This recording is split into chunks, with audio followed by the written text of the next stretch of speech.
Sir Geoffrey boycott ക്രിക്കറ്റിലെ ഇതിഹാസ താരം. ജെഫ്രി ബോയ്കോട്ടിന് ഇഷ്ടപ്പെട്ട ഒരു ഗ്രൗണ്ട് ഉണ്ട് അങ്ങ് ഇംഗ്ലണ്ടിൽ, നോർത്ത് മറൈൻ ഗ്രൗണ്ട്. അദ്ദേഹത്തെ സംബന്ധിച്ചിടത്തോളം ഒരു ഭാഗ്യ ഗ്രൗണ്ട് ആയിരുന്നു.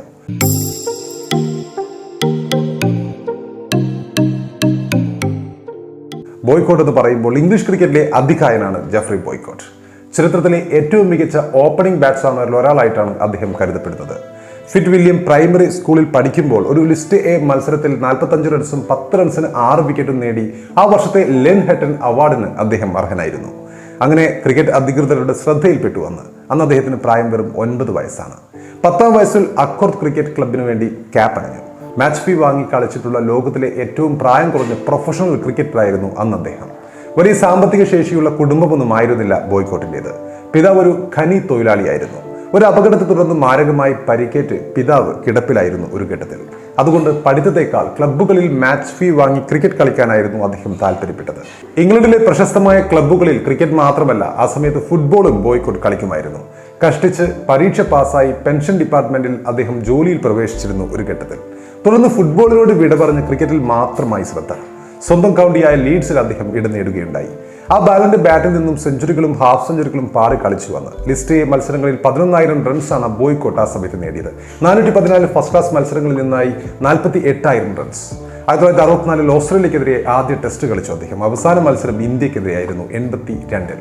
108 ടെസ്റ്റിലും 36 ഏകദിനങ്ങളിലും അദ്ദേഹം കളിച്ചു. ടെസ്റ്റിൽ 22 സെഞ്ചുറി, ഏകദിനത്തിൽ 1. ടെസ്റ്റിൽ top score 246 not out. Cricket കളിക്കാൻ ഏറ്റവും മനോഹരമായ ഒരു സ്ഥലമായിരുന്നു അത്. ഇന്നും മനസ്സിൽ ആ ഗ്രൗണ്ടിലെ ഓർമ്മകളുണ്ട്. ഇംഗ്ലീഷ് ക്രിക്കറ്റ് ഇതിഹാസമായ സർ ജെഫ്രി ബോയ്കോട്ട് സ്കാർബറോയിലെ പ്രശസ്തമായ നോർത്ത് മറൈൻ റോഡ് ഗ്രൗണ്ടിലെ ആ ഒരു ഓർമ്മകൾ പങ്കുവച്ച് രംഗത്ത് വന്നത് ഏതാണ്ട് 3 വർഷം മുമ്പായിരുന്നു. അദ്ദേഹത്തിന്റെ ഇഷ്ട ഗ്രൗണ്ടിനെ കുറിച്ചുള്ള ഓർമ്മകൾ. കളിച്ചിരുന്ന കാലത്തിൽ കൗണ്ടിയിൽ യോർക്ക്ഷയറിന് വേണ്ടിയിട്ടായിരുന്നു ബോയ്കോട്ട് പാടണിഞ്ഞിരുന്നത്. ആ വർഷം യോർക്ക്ഷയറിന്റെ പ്രധാന ഗ്രൗണ്ടുകളിലൊന്നായ നോർത്ത് മറൈൻ ഗ്രൗണ്ടിൽ കളിച്ചവരിൽ ഏറ്റവും മികച്ചത് ആരെന്ന ഒരു പോളിൽ ഏതാണ്ട് 3 വർഷം മുമ്പ് മൈക്കൽ വോണിനെയും ഡാരൻ ലീമാനെയും ഫ്രെഡ് ട്രൂമാനെയും പിന്തള്ളിക്കൊണ്ട് ബോയ്കോട്ട് മുന്നിലെത്തിയിരുന്നു.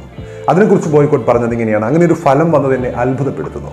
ജനങ്ങൾ പഴയ കാലമൊക്കെ മറന്നിട്ടുണ്ടാവുമെന്നാണ് ഞാൻ കരുതിയത്. ഞാൻ കളിച്ചിരുന്നതൊക്കെ എത്രയോ കാലം മുമ്പല്ലേ.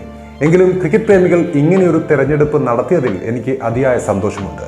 ബോയ്കോട്ട് അന്ന് ആ ഒരു കാര്യത്തെക്കുറിച്ചുള്ള അദ്ദേഹത്തിന്റെ അനുഭവം പറഞ്ഞത് ഇങ്ങനെയാണ്: അവിടെ കളിച്ചുകൊണ്ടിരിക്കുന്നത് തന്നെ നല്ല ഓർമ്മകളാണ്. ഗ്രൗണ്ടിൽ എത്തുന്നതും പിച്ച് പരിശോധിക്കുന്നതും പേസും ബൗൺസും നിറഞ്ഞ ഇടത്ത് കളിക്കുന്നതുമൊക്കെ ഇപ്പോഴും എൻ്റെ മനസ്സിലുണ്ട്. കരിയർ അവസാനിപ്പിച്ചതും ഇവിടെ ഈ ഗ്രൗണ്ടിൽ തന്നെയായിരുന്നു. അന്ന് ഞാൻ സെഞ്ചുറി അടിക്കുമായിരുന്നു അവസാന മത്സരത്തിൽ. പക്ഷേ 60 കളിൽ റൺഔട്ട് ആവുകയായിരുന്നു.